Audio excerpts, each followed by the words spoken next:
পর্ব ২১, একাদশ শতক। মৃগদাব সারনাথ।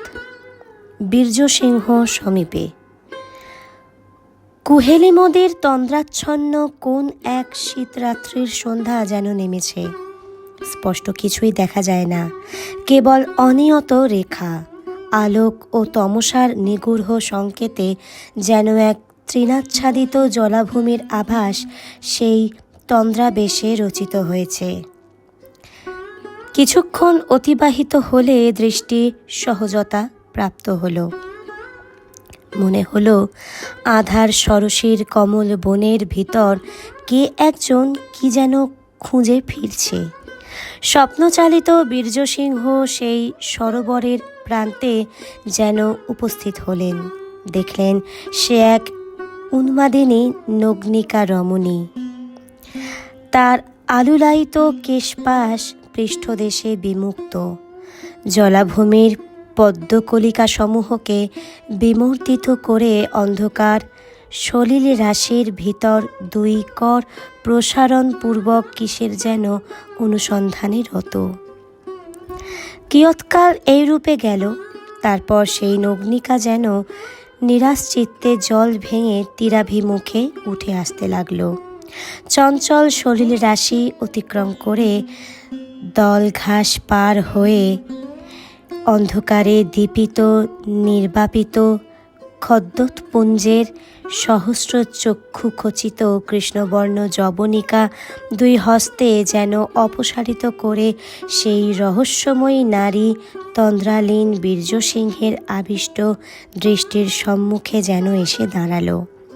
বীর্যসিংহ অনুভব করলেন রমণী দীর্ঘাঙ্গী, কেশরাশি বিশ্বস্ত, বাহুলতা লীলায়িত ও দীর্ঘ, এবং তার নীল ধূমল চক্ষু অন্ধকারের ভিতর মরকতমণির ন্যায় দীপ্যমান। সেই আশ্চর্য ব্যাকুল উন্মথিত দুটি চক্ষু তুলে সে বীর্যসিংহের মুখমণ্ডলে কি যেন খুঁজে ফিরছিল। সমস্ত সাহস একত্রিত করে বীর্যসিংহ প্রশ্ন করলেন, কে তুমি? এই প্রশ্নের উত্তর সে যেন জানে না। সে যেন জানত ইদানিং বিস্মৃত হয়েছে স্মৃতিবিথিকার ভিতর হাতড়ে হাতড়ে রমণী যেন উত্তর খুঁজতে লাগলো। কে সে যেন আর তার মনে নেই। বীর্যসিংহ পুনরায় প্রশ্ন করলেন, কি অন্বেষণ করছো? এইবার উত্তর এলো। রমণী মদস্রাবী আচ্ছন্ন কণ্ঠে বলল, একটা কশেরুকার মালা।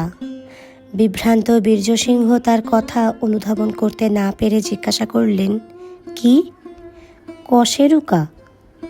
জন্মে জন্মে যাদের আহ্বান করেছি, আদর করেছি, প্রণয়ে পিপাসার্ত হয়ে যাদের সঙ্গে রতে মিলিত হয়েছি, তারা কেউ ফিরে আসেনি। ধরিত্রীর ঘাস বনে জলাভূমিতে হয়তো তাদের শরীর বিচূর্ণ হয়ে পড়ে আছে।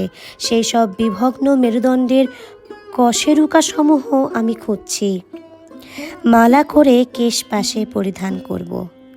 বীর্যসিংহ উন্মাদিনীকে তীব্র স্বরে বললেন, সে মালায় তোমার কি হবে? যাও, ঘরে ফিরে যাও। রমণী হাহাকার করে উঠল। অশ্রু পরিপ্লুত স্বরে বিপুল রোদন ধ্বনিতে অন্ধকার গগন, তৃণাচ্ছাদিত জলাভূমি, তমসাচ্ছন্ন বনতল পরিপূর্ণ করে সে বলতে লাগলো, আমাকে ভর্ৎসনা করো না গো, আমাকে ভর্ৎসনা করো না। আমি বড় দুঃখিনী নারী। কশেরুকা মালা ব্যতীত আমার মুক্তি নাই। শুনেছি তোমাদের স্বদেশে সে মালা উপলব্ধব্য। আমাকে সে মালিকা এনে দেবে তুমি, ব্রাহ্মণিক? রমণীর সে আহত বিলাপ যেন বীর্যসিংহের কঠোর হৃদয়কেও দ্রাবিত করল। তিনি কিঞ্চিত কোমল স্বরে বললেন, আমি এতাদৃশ মালার সংবাদ জানি না। সহসা খেদ পরিতাপ স্তম্ভিত করে রমণী সিংহী সদৃশ ব্যক্তিত্ব ব্যঞ্জিত ভঙ্গিমায় গম্ভীর স্বরে বলল, বিক্রমশীল মহাবিহারে ওই মালা দেখেছ? বীর্যসিংহ বিমূঢ়ভাবে বললেন, না তো। সেই একই গম্ভীর কণ্ঠে রমণী যেন আদেশ দিল, তবে শোনো, আরেক অন্বেষক আসবে, তাকে সাহায্য করো। তারপর সেই রথ, তৃণভূমি, আকাশ, উন্মাদিনী রমণী অন্ধকার স্বপ্নের ভিতর কোথায় যেন বিলীন হয়ে গেল। আজ এই মধ্যাহ্ন বেলায় চাকলোচাবা নামক এক তিব্বতীয় লামা যখন তার সমীপে একটি কশেরুকা মালার বিষয়ে প্রশ্ন করল, বীর্যসিংহ যার পর নাই বিস্মিত হলেন। পক্ষপাল পূর্বে স্বপ্নদৃষ্ট সেই উন্মাদিনী নগ্নিকার কথা মনে এলো এক পল স্তব্ধতা ধারণ করে। বীর্যসিংহ পরমুহূর্তেই জিজ্ঞাসা করলেন, তোমাকে এই মালার কথা কে বলল আয়ুষ্মান? একজন যোগিনী তার সাধনার প্রয়োজনে এ মালা কাঙ্ক্ষা করেছেন। চাকলোচাবা বিনীতভাবে উত্তর দিলেন, কিন্তু সে মালা এখানে নাই। বিক্রমশীলে তার সন্ধান পাওয়া যেতে পারে। বিক্রমশীল? সেখানে এখন দীপঙ্কর অধ্যাপনা করেন। শুধু অধ্যাপনা নয়, তিনি বিক্রমশীলে উপাধিবারিক। শিক্ষা শাখার সমস্ত ইদানিং তাঁরই স্কন্ধে ন্যস্ত। ভিক্ষু রত্নাকর তথায় অধ্যক্ষ। তুমি কি কখনো আচার্য দীপঙ্করকে দর্শন করেছ? হ্যাঁ, এক পক্ষ পূর্বে বোধগয়ার যে বিচার সভায় আচার্য দীপঙ্কর তীর্থিকদের পরাস্ত করেন, আমি সেখান হতেই আসছি। বীর্যসিংহ গম্ভীরভাবে চাকলোচাবাকে অবলোকন করতে লাগলেন। এ ব্যক্তি বলে কি? এই যুবক কি সুস্থ নাকি বিকৃত মস্তিষ্ক? বীর্যসিংহ বললেন, কি অসম্বন্ধ প্রলাপ বকছ যুবক? যে বিতর্ক সভার কথা তুমি বলছো তা যে অন্তত 7-8 বৎসর পূর্বের কথা। 7-8 বৎসর? বোধগয়া হতে পদব্রজে মৃগদাবে আসতে পক্ষকাল মাত্র অতিবাহিত হয়েছে। মধ্যে মধ্যে অতিথিশালায় রাত্রি যাপন করেছেন। তাহলে পরমুহূর্তেই মতিমান চাগির মনে হলো তার সময়ের পরিমাপ আর বীর্যসিংহের সময়ের পরিমাপ এক না হওয়ারই কথা। বীর্যসিংহ প্রকৃতই কাল যাপন করছেন, আর চাকলোচাবা বস্তুত সেই কালের ভিতর অনুপ্রবিষ্ট হয়েছেন। প্রকৃত প্রস্তাবে বজ্রডাকিনী স্বয়ংবিদার সেই অমিত শক্তিধর চুম্বনে তিনি প্রক্ষিপ্ত হয়েছেন 200 বর্ষ পূর্বের কালবৃত্তের ভিতর। আর তাই 200 বর্ষ পূর্বের বাস্তব বীর্যসিংহের নিকট যা 7-8 বৎসর, কালানুপ্রবিষ্ট চাগের নিকট তা পক্ষকাল মাত্র। সময়ের ধারণা আপেক্ষিক, দ্রষ্টার উপরেই কালচেতনা নির্ভরশীল। চাকলোচাবার মনে হলো সত্যই তো। এই কারণেই তো 500 বৎসরের অতীত ইতিহাস আমরা 5 দিবসের মধ্যে পাঠ করতে পারি। চিন্তামগ্ন চাকলোচাবার বিভ্রান্ত মুখবয়ব দর্শন করে বীর্যসিংহের মনে এই তিব্বতীয় যুবকের জন্য মায়া হলো। প্রখর রৌদ্রে এই বিদেশ ভূমে ভ্রমণ করতে করতে এই যুবক নিশ্চয়ই সামান্য অপ্রকৃতিস্থ হয়েছে, বীর্যসিংহ মনে মনে ভাবলেন। একই সঙ্গে দীর্ঘকাল পর তার স্বদেশাগত কোনো ব্যক্তির সঙ্গে আলাপের সুযোগ মিলেছে। এ প্রবাসে এই সম্মিলন বীর্যসিংহকে কথঞ্চিত আনন্দও দিয়েছিল বৈকি। তিনি সস্নেহে চাগের উদ্দেশ্যে বললেন, মাধ্যাহ্নিক আহারাদি সম্ভবত হয়নি। আমি প্রভাত বেলায় সামান্য ভিক্ষা আহরণ করে এনেছি, তাতে 2 জনের আহার পর্যাপ্ত হয়ে যাবে। কক্ষের বাহিরে একটি উন্নত 3 বৃক্ষের ছায়া পরিসরে চাকলোচাবা তৃণভূমির উপর উপবেশন করত বীর্যসিংহের সঙ্গে আহার সমাধা করছিলেন। মধ্যাহ্ন সামান্য হেলে পড়েছে। কুমারদেবী প্রতিষ্ঠিত এই সংঘারামে ভিক্ষুদিগের কক্ষগুলি নীরব। কেহ বিশ্রাম করছেন, কেহ বা কোনো পুঁথির উপর আনতগ্রীব, কেহ বা ধ্যান চিন্তন নিরত, কেহ অলিন্দে পদচারণা করছেন। প্রাঙ্গণ মধ্যে স্তূপ গৃহটি একপার্শ্বে গম্ভীর ছায়া ন্যস্ত করে দণ্ডায়মান।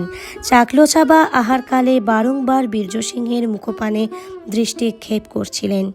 এই তাহলে গৎসন গ্রুসেনগি। ভারতীয় নাম বীর্য সিংহ। এর কথা তিব্বতীয় বৌদ্ধ ধর্মের ইতিহাসে সুলিখিত আছে। 200 বৎসর পূর্বে যোবজে অতীশকে তিব্বত আনয়নে এর ভূমিকা ও অবদান চাগলোচাবা তিব্বতীয় মঠে অবস্থানকালে অস্পষ্টভাবে পাঠ করেছিলেন। কখনো যে এই ইতিহাস খ্যাত চরিত্রটির সঙ্গে তার সাক্ষাৎ হবে চাক সে কথা স্বপ্নেও ভাবেননি। বীর্যসিংহ কিন্তু চাগলোচাবা যে ভাবিকালের মানুষ তা ধরতে পারেননি। ভাগ্য ভালো যে পারেননি, পারলে অনর্থের সম্ভাবনা ছিল। আহারাদি সমাধা হলে নিজ কক্ষে উপবেশন করত বীর্যসিংহ চাগলোচাবাকে বললেন, শোনো চাক, আজ রজনীতে এই সংঘারামের অতিথিশালায় বিশ্রামানন্তর কাল প্রভাতে তুমি বিক্রমশীলের উদ্দেশ্যে যাত্রা করো। সেখানে অথেতা হিসাবে যদি প্রবেশ নাও করতে পারো তাহলেও অতিথিশালায় অবস্থান করবে। আমি কিয়ৎ দিবসের মধ্যেই বিক্রমশীলে প্রত্যাবর্তন করব। আমার ধারণা তোমার প্রার্থিত কশেরুকামালা বিক্রমশীলেই অনুসন্ধান করতে হবে। সেখানেই ও বস্তু লাভ করার প্রকৃষ্ট সম্ভাবনা। আমি অন্তত এইরূপ ইঙ্গিতই পেয়েছি। কি ইঙ্গিত? কিভাবেই বা সে ইঙ্গিত পেলেন? ইত্যাকার প্রশ্ন চাগের মনে উদিত হলেও সেসব প্রশ্ন করতে চাগ সাহসী হলেন না। পূর্ব প্রসঙ্গ হতে সামান্য সরে গিয়ে বীর্যসিংহ গম্ভীর স্বরে বললেন, অত্র দেশে আমার আগমনের হেতু অবশ্য ভিন্ন। স্বদেশের বর্তমান অবস্থা কি তুমি কিছু পরিজ্ঞাত আছো? বীর্যসিংহের নিকট যা বর্তমান, চাগলোচাবার সাপেক্ষে তা 2 শতবর্ষ পূর্বের অতীত। চাক বিমূঢ় কণ্ঠে বললেন, হ্যাঁ, তিব্বতে বহু ধর্মীয় অনাচার ব্যভিচার। বীর্যসিংহ বললেন, শুধু অনাচার ব্যভিচারই নয়, দেশে নৈতিক জীবনের মেরুদণ্ড একেবারে ভেঙে পড়েছে।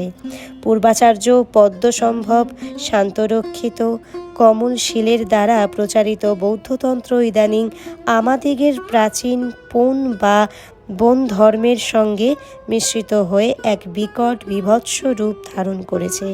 বৌদ্ধ ধর্মই তিব্বতের জাতীয় জীবনের মেরুদণ্ড স্বরূপ, অথচ আজ সেই ধর্মদর্শনের শুদ্ধ রূপটি আমরা ভুলতে বসেছি।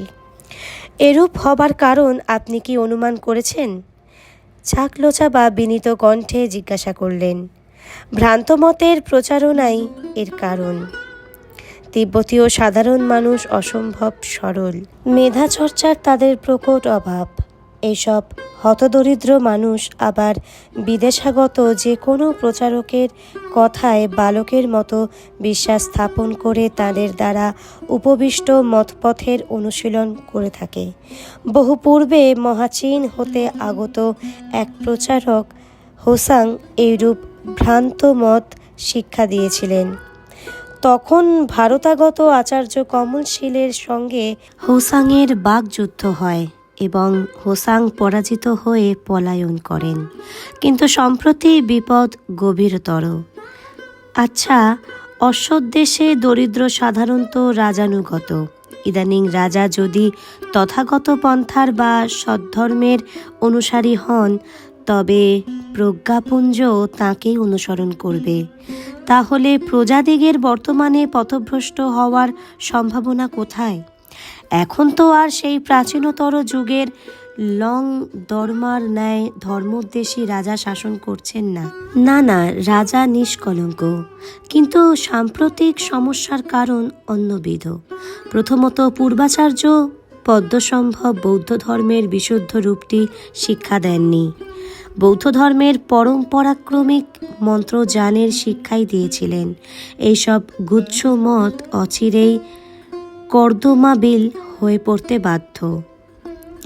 তদুপরি তাঁর পরবর্তীকালে রাজাদিগের দ্বারা আহত হয়ে যেসব আচার্যগণ ভারত হতে তিব্বতে গমন করেন, তাঁরাও তন্ত্রমন্ত্রাদির উপর অধিকাধিক গুরুত্ব আরোপ করেছিলেন। সেসব আচার্যদিগের শিষ্য প্রশিষ্যবর্গ নৈতিকভাবে দুর্বল ও অজিতেন্দ্রিয়। আজ তাঁরা 3 শাখায় বিভক্ত। মার্পো নামে এক তান্ত্রিক পুরোহিত মন্ত্রবিন্দু নামক এক গ্রন্থ অনুবাদ করে একদল তান্ত্রিক উপাসক সম্প্রদায়ের জন্ম দিয়েছেন। নামেই তারা তান্ত্রিক, বস্তুত মন্ত্রসমূহের নিহিতার্থ তারা কিছুমাত্র জানে না। এরা বাহ্যিক ক্রিয়াকলাপে ভোগোন্মুখ করে তুলে সংঘারামের পর সংঘারাম শ্রমণদিগকে ইন্দ্রিয় সর্বস্ব বাতুলে পরিণত করছে। আর একদল প্রচারক, তারা নীল বস্ত্র পরিধান করে। এরা মারণ, উচাটন, বশীকরণ করে বেড়ায়। এদের প্রভাব এত সাংঘাতিক যে এদের উপদেশে রাজার নির্দেশ পর্যন্ত জনসাধারণ অস্বীকার করছে। এসব অনাচার থেকে মুক্তির সন্ধানে ধর্ম সংস্কারের জন্য রাজা 13 জন পণ্ডিতকে ভারত হতে আমন্ত্রণ করে নিয়ে গিয়েছিলেন। কিন্তু হায়, সংস্কার তো দূর অস্ত। ভারতাগত সেই সব পণ্ডিতবর্গ তিব্বতে গিয়ে তৃতীয় আরেকটি অনাচার নিরত বিভৎস সম্প্রদায়ের জন্ম দিয়েছেন। নির্বিচারে পশু হত্যা, নরবলি, নারী সম্ভোগ, সুরাপান, ভ্রূণ হত্যা প্রভৃতি পৈশাচিক কর্মে সমগ্র তিব্বত আজ এক পঙ্কিল বামাবর্তে পরিণত হয়েছে। চাকলোচাবা বললেন, সমাজদেহে এমন দূষিত ক্ষত, রাজা এ সকল রোগ নিরাময়ে সমর্থ নন। বীর্যসিংহ উত্তর দিলেন, তুমি তো জানো চাক, বর্তমান নৃপতি লাহলামা এসেও ধার্মিক, সৎ সংস্কারের অনুবর্তী।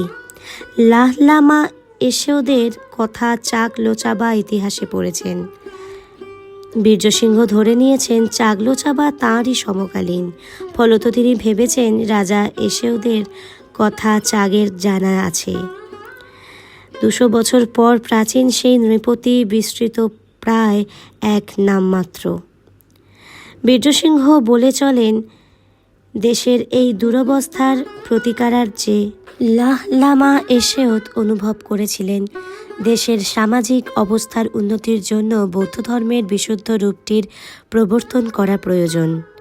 তৎপূর্বে অসৎ মতাবলম্বীদের ভ্রান্ত মতের নিরাকরণ প্রয়োজন, কিন্তু এ কাজে তিনি স্বয়ং সমর্থ নন।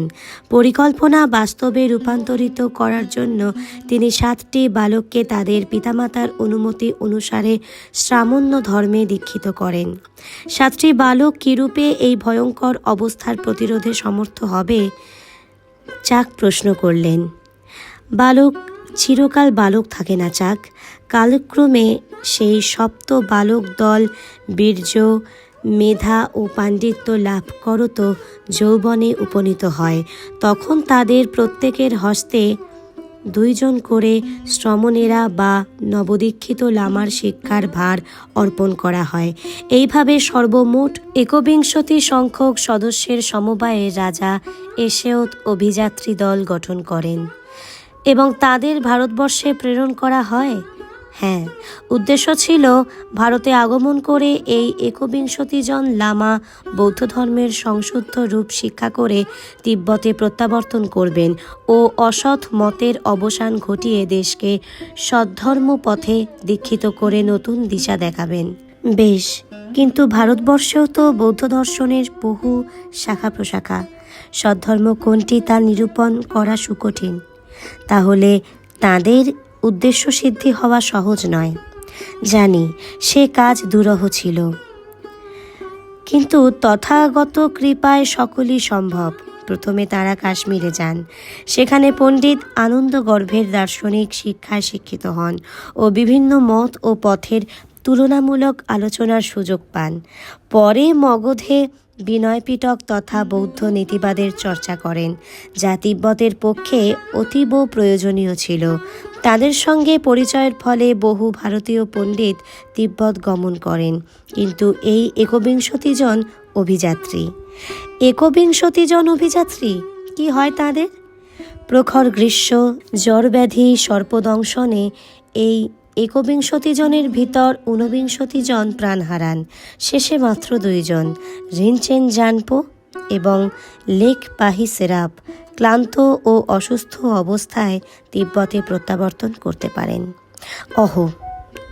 তাহলে রাজা এসেওদের সেই মহান স্বপ্ন নিষ্ফল হয়ে গেল। নিতান্ত নিষ্ফল নয়, মগধে বসবাসকালে তারা বিক্রমশীল মহাবিহারের উপাধিধারী দীপঙ্কর শ্রীজ্ঞানের সুবিপুল পাণ্ডিত্য, অজেয় প্রতিভা এবং দুর্দমনীয় সাহসের কথা শুনেছিলেন। যদিও তারা মহাপ্রাজ্ঞ দীপঙ্করকে তিব্বতে আমন্ত্রণ জানানোর সাহস অর্জন করতে পারেননি। রিনচেন জানপো তিব্বতে ফিরে রাজসকাশে দীপঙ্করের কথা নিবেদন করেন। আচ্ছা, রাজা যদি দীপঙ্করকে তিব্বতে আমন্ত্রণ জানান?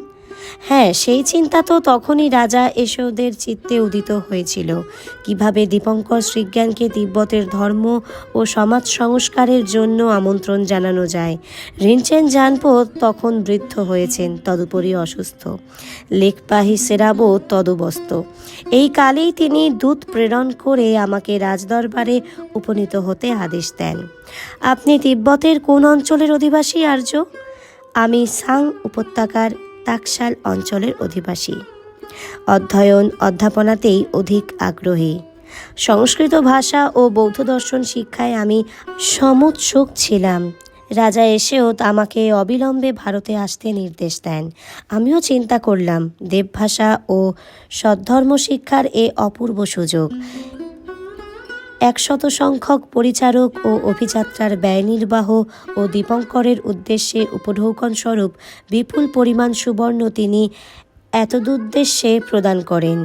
বহু পথশ্রম ও কায়ক্লেশ সহ্য করে আমি দীর্ঘ পথ অতিবাহনান্তর মগধে উপনীত হই এবং আচার্য দীপঙ্করশ্রীর দর্শন লাভ করি।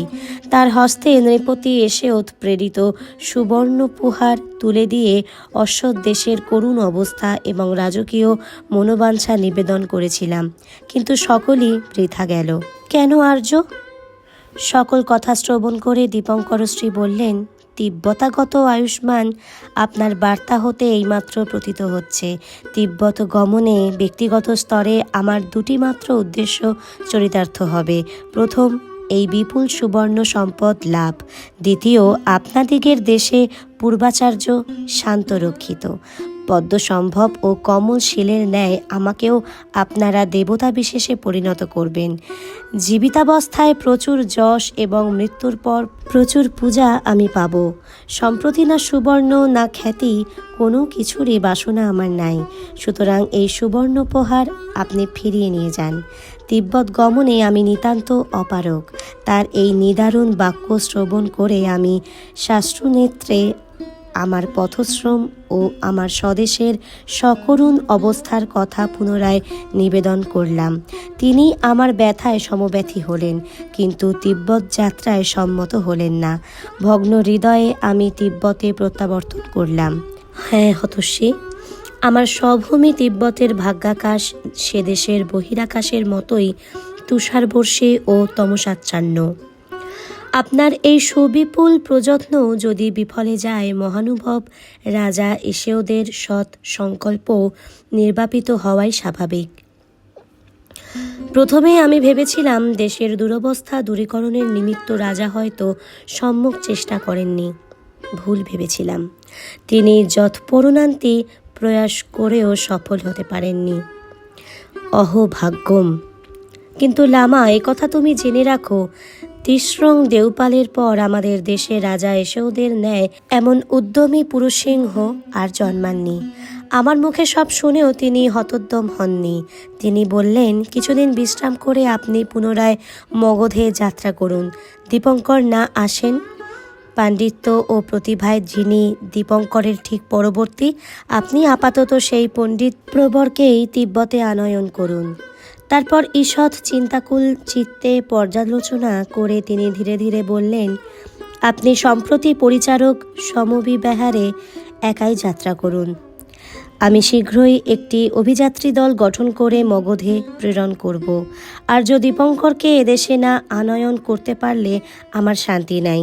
ধর্ম, সংস্কৃতি ও সমাজের সংস্কার ব্যতি রেখে যে বিষ তিব্বত দেহে প্রবেশ করেছে তার নির্মূলন অসম্ভব। কিন্তু সেই অভিযাত্রী দল গঠন, তাদের অভিযান এবং পণ্ডিতবর্গের প্রতি উপঢৌকন, এসবের জন্য প্রচুর সুবর্ণের প্রয়োজন। কিন্তু এত সুবর্ণ আমি পাই কোথায়? যাই হোক, আপনি পুনরায় ভারতের উদ্দেশ্যে যাত্রা করুন। সেই রাজা দেশেই। তবে কি আপনি পুনরায় ভারতে এসেছেন? যথার্থই আয়ুষ্মান, আমি ওই উদ্দেশ্যেই পুনরায় ভারতে এসেছি।